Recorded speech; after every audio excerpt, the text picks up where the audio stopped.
أعوذ بالله من الشيطان الرجيم. بسم الله الرحمن الرحيم.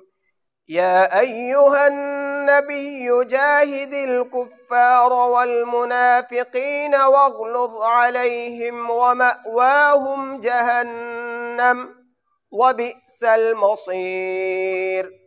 ضرب الله مثلا للذين كفروا امرأة نوح وامرأة لوط كانتا تحت عبدين من عبادنا صالحين فخانتاهما فلم يغنيا عنهما من الله شيئا وقيل ادخلا النار مع الداخلين.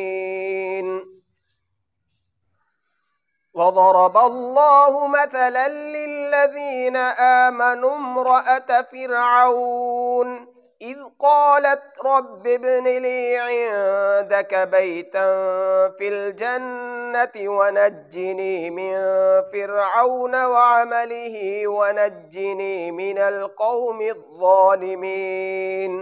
ومريم ابنة عمران التي أحصنت فرجها فنفخنا فيه من روحنا وصدقت